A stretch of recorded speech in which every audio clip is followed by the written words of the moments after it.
कात्यायनी धर्म प्रचार मंच में समस्त भक्तों का, सनातन धर्म अवलंबियों का हार्दिक स्वागत है। भक्तों, आज हम आप लोगों को शनि देव के बारे में बताएंगे।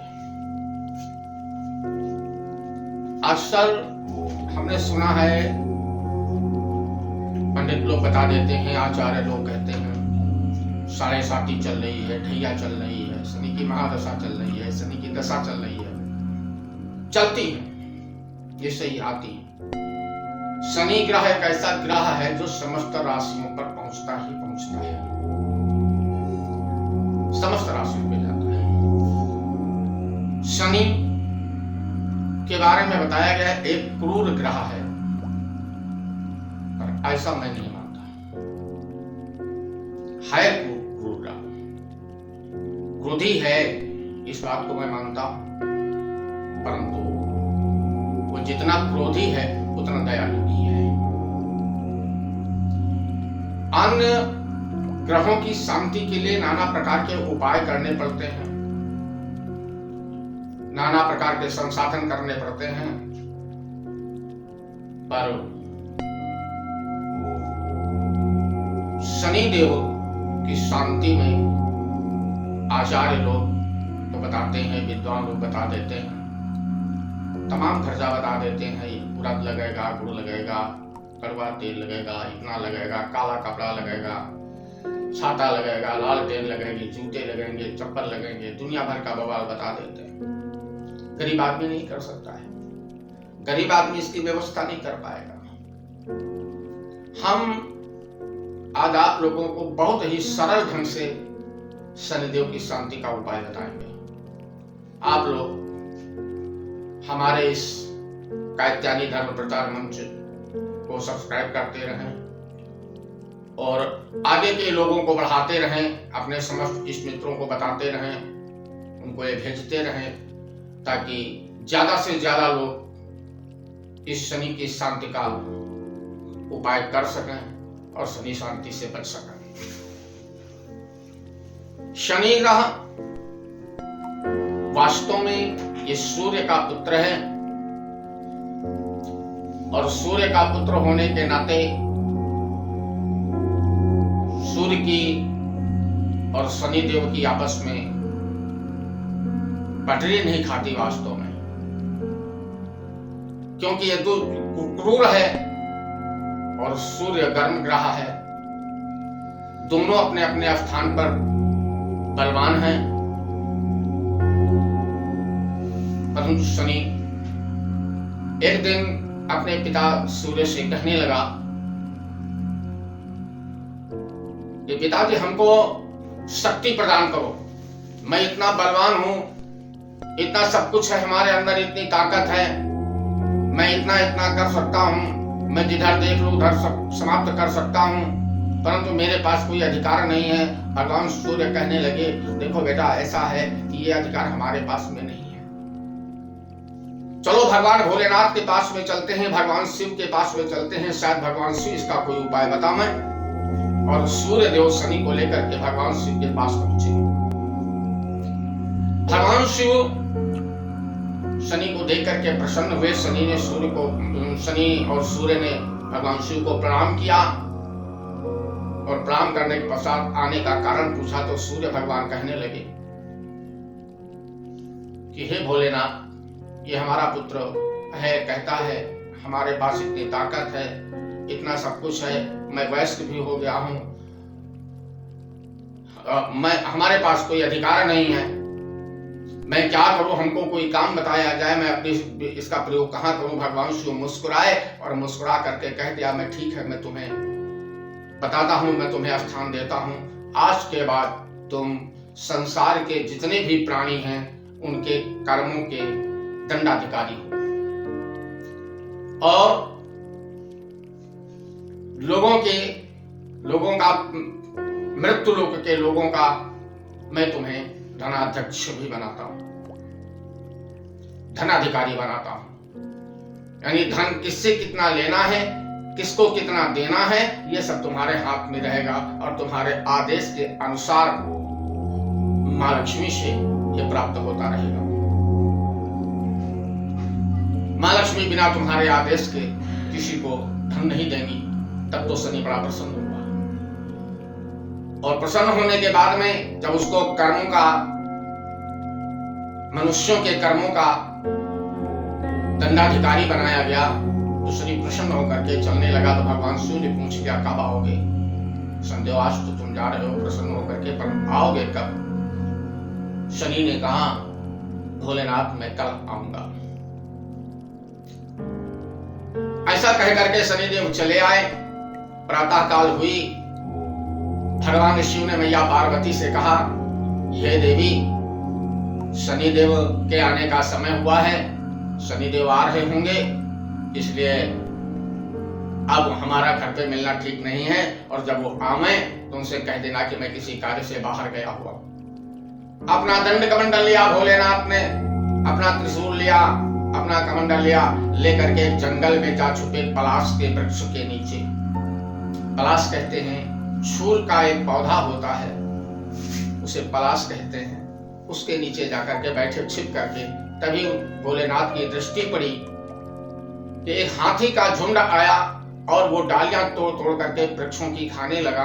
भोलेनाथ ने सोचा कि यदि इस समय मैं इन हाथियों के झुंड में मिल जाऊं तो शनिदेव मुझे नहीं पहचान पाएंगे। अगर घर पे गए और ढूंढते ढूंढते यहां तक आ भी गए तब भी मुझको नहीं पहचान पाएंगे, क्योंकि मैं हाथियों के झुंड में मिल जाऊंगा। ऐसा विचार करके भगवान भोलेनाथ हाथी बन गए और हाथी बन करके उसी हाथी के झुंड में जा करके लकड़ियां तोड़ तोड़ करके खाने लगे।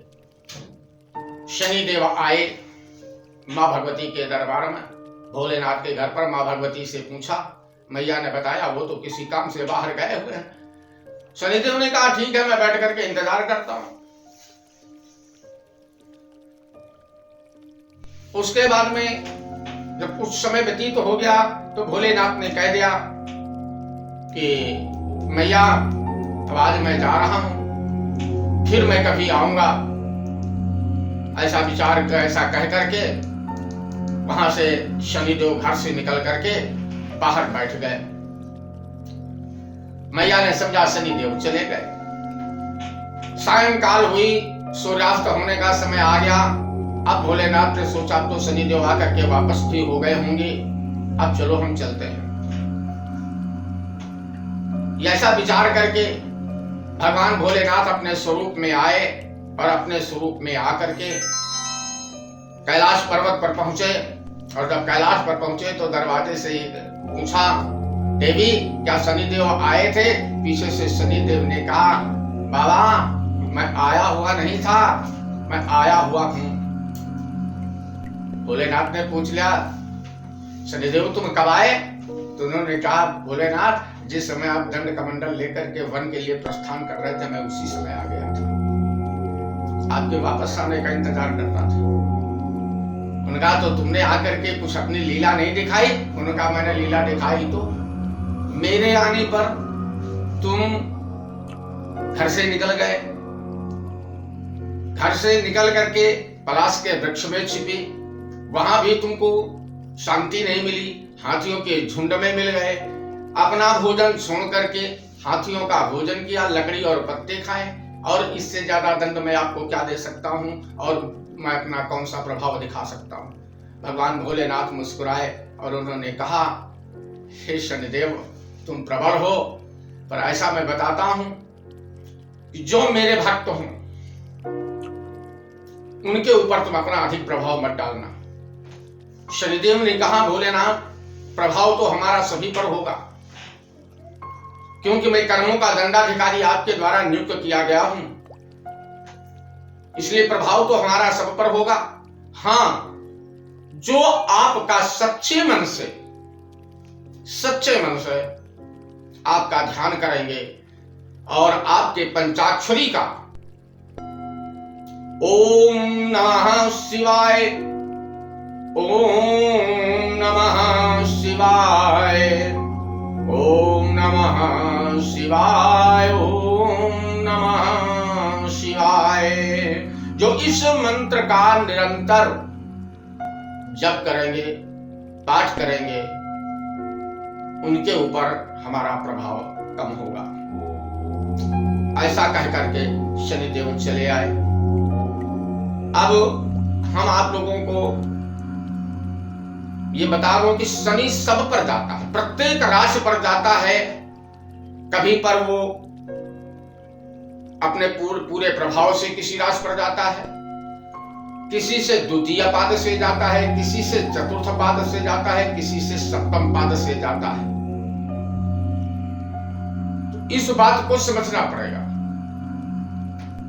जैसे कि सिंह राशि के लोग हैं, सिंह राशि के जितने भी जातक हैं वो विशेष तौर से समझें कि सिंह राशि सूर्य की राशि है। इस राशि का स्वामी सूर्य है और यहां पर ये सिंह राशि ये शनि देव का अपना निजी घर है। इसलिए सिंह राशि वालों पर यावत जीवन, जन्म से लेकर के मृत्यु तक शनि का प्रभाव रहेगा। वो चाहे साथी के रूप में रहे, चाहे ढैया के रूप में रहे, चाहे दशा के रूप में रहे, चाहे महादशा के रूप में रहे, वो किसी न किसी तौर से रहेगा जरूर। परंतु पंचम भाव का शनि जिस राशि पर पहुंच जाएगा वहां पर वो कष्ट पहुंचाता है, वहां पर वो कष्ट पहुंचाता है। और यहां तक शनि देव जी कहते हैं कि अगर मैं 5वें भाव से पहुंच गया जिस राशि के ऊपर, जिस जातक के ऊपर, उसको वो चाहे राजा ही क्यों ना हो, अगर राजा है और सोने के पात्र में भोजन करता है तो मैं उसको मिट्टी के पात्र में भोजन करवा दूंगा। यह हमारा प्रभाव है। भगवान श्री राम, इसके पहले मैं थोड़ी सी बात और बताता हूं। शनि को जो सम्मान देता है, जो आदर देता है, शनि उसे कष्ट नहीं देता। शनि को आदर देना चाहिए। भगवान श्री राम ने शनि को सम्मान दिया। शनिदेव आए, क्योंकि शनि जब भी आता है तो बता करके आता है। जैसे भोलेनाथ के यहां पर गए तो कह करके गए थे मैं कल आऊंगा। इसी प्रकार से शनिदेव जिस राशि पर जाता है भक्तों, वो पहले बता करके तब जाता है। वो अपना संकेत दे देता है कि हाँ मैं आ रहा हूं। और ऐसा करके वो बताने के बाद तब अन्य ग्रह तो आ जाते हैं, परंतु शनि एक ग्रह ऐसा है जो बता करके आता है।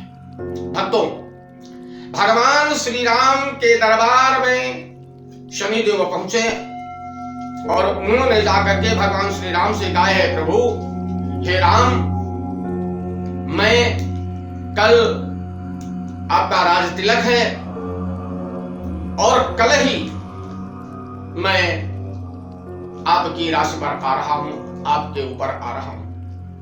भगवान श्री राम ने कहा, यो मस्तु शनिदेव, आइए, स्वागत है। काम क्या होगा आपका?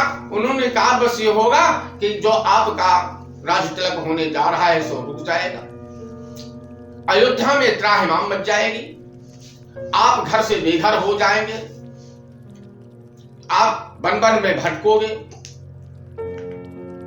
तो उन्होंने कहा ये तो बड़ा गड़बड़ होगा। उन्होंने कहा परंतु अंत में आप प्रसन्न होंगे। उनका कोई बात नहीं है, ठीक है, वो आपका कार्य है, आपका अधिकार क्षेत्र है, आप आइए, मैं आपका स्वागत करता हूं। ऐसा कहकर के शनिदेव चले गए। अब पहुंच गए श्रीलंका में रावण के पास। रावण के पास शनिदेव पहुंचे और वहां पर कह दिया, रावण से जाकर के कह दिया, हे लंकेश, उनका कौन हो? तो उन्होंने कहा मैं शनिदेव। उन्होंने कहा क्यों आए हो? उन्होंने कहा कल से आपके ऊपर हमारी 7.5 शुरू होगी। उन्होंने कहा तुम्हारे 7.5 का प्रभाव क्या होगा? उन्होंने कहा लंका में विध्वंस, आपको, आप राजा हैं, मैं आपको फकीर बना दूंगा, आप इतने बलवान हैं, मैं आपको युद्ध में हराऊंगा। रावण ने कहा क्या? उन्होंने कहा जितना आपका धन है वो सब मैं बर्बाद कर दूंगा, क्योंकि मैं धनाध्यक्ष भी हूं, धनाधिकारी भी हूं। रावण ने कहा इसको तुरंत पकड़ लो, अपनी सिपाहियों से कहा इसको पकड़ो, और पकड़ करके बंद कर दिया। प्रभाव देखिएगा भक्तों, राम को भी नहीं छोड़ा शनि ने और रावण को भी नहीं छोड़ा शनि ने। शनि लंका में कैद हुआ। आगे कथा में हम फिर कभी बताएंगे कि किस प्रकार से छूटे। हनुमान जी ने इनको छुड़ाया, और जैसे हनुमान जी ने छुड़ाया वैसे ही सोने की लंका कोयले की लंका में बदल गई। और इधर भगवान ने स्वागत किया था शनि का, ससम्मान। तो राज तिलक तो नहीं हुआ, वनवास हो गया, वन वन में भटके, और सीता का हरण भी हो गया। सारे कष्टों को उठाना पड़ा, पर अंत में जाकर के समुद्र के किनारे उन्होंने भगवान शिव के लिंग की स्थापना कर दी, जिसे आप रामेश्वरम के नाम से जानते हैं। जब भगवान श्री राम बहुत परेशान हो गए, तो भगवान श्री राम ने वहां पर भगवान शिव की स्थापना करी, शिवलिंग की स्थापना करी। और भगवान श्री राम ने कह दिया कि शिव से ज्यादा प्रिय मुझे और कोई नहीं है। शिव समान मोहि और न दूजा, रामचरितमानस में लिखा हुआ है। शिव समान मोहि और न दूजा। और ऐसा कह करके उन्होंने भगवान शिव की स्थापना करी। इससे शनि और प्रसन्न हुए और लंका में जाकर के भगवान राम को विजय मिली। ये कथा आप समस्त लोग जानते हैं।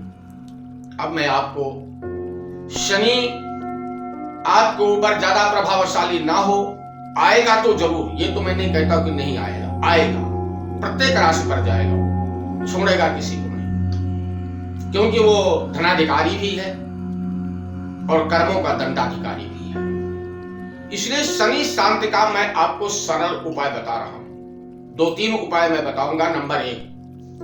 नंबर एक उपाय यह है कि शनिवार के दिन प्रातः काल स्नान करके, ऐसे तो स्नान करके अपने शरीर में, पूरे शरीर में, सिर से लेकर के और पैर के नख तक कड़वा तेल, सरसों के तेल का लेपन करें, सरसों का तेल लगाएं, सिर से लेकर के पैर के नाखून तक, पूरे शरीर में।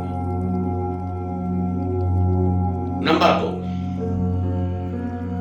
वैसे भी कड़वा तेल लोग दान करते हैं, अच्छी बात है, दान करना चाहिए, अगर आप कर सकते हो तो करो।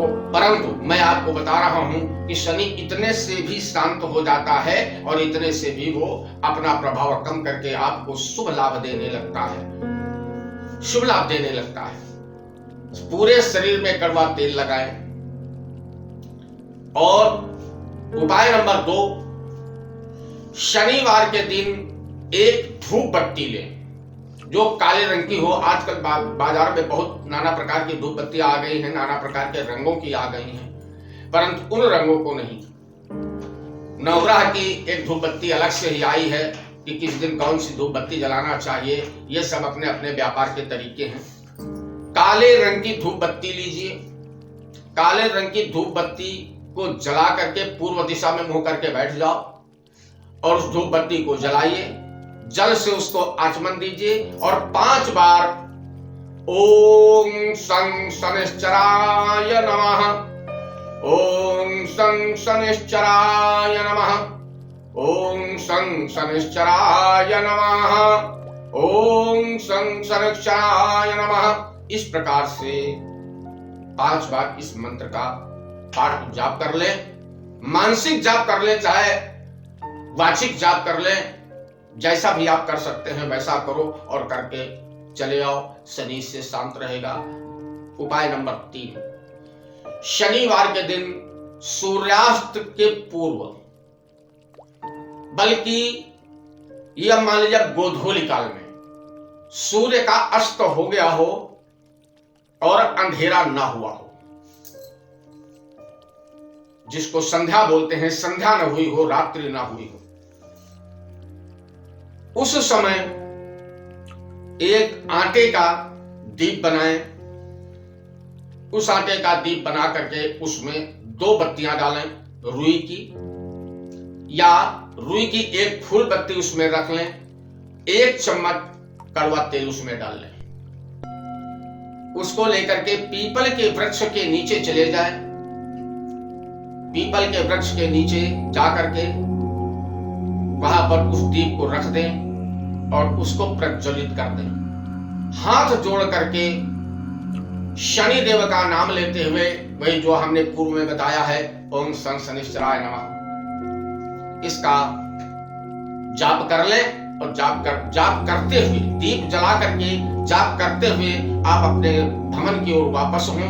दीप को जलता हुआ जैसे आपने छोड़ा है उसको पलट करके मत देखें, घूम करके उसको देखें नहीं। इस प्रकार से आप करके देखेंगे। आपको 5 शनिवार मात्र करना होगा। 5 शनिवार में आपको इसका लाभ मिल जाएगा। फिर हमारे कहने पर भी आप दीप का जलाना बंद नहीं करेंगे। अगर मैं कहूंगा भी ये बंद कर दो तो आप बंद नहीं करेंगे। ये छोटे छोटे उपाय हम जो आप लोगों को बता रहे हैं कात्यायनी धर्म प्रचार मंच की ओर से, हम इसी प्रकार से आपको छोटे छोटे उपाय बताते रहेंगे। और आप हमारा सहयोग करें। हमारे मंच का सहयोग करते हुए समस्त लोगों का भी, कुछ लोगों के सारे सनातन धर्मी अवलंबियों के साथ में उनका कुछ थोड़ा उपकार भी करें। जो परहित सरिस धर्म नहीं भाई, ये समझना चाहिए, उपकार करना चाहिए। आप इस वीडियो को अन्य लोगों को भी सब्सक्राइब करते रहें, अन्य लोगों को भेजते रहें और आप समस्त लोग इसका लाभ उठाते रहें। जय श्री शनिदेव, जय श्री शनिदेव, जय श्री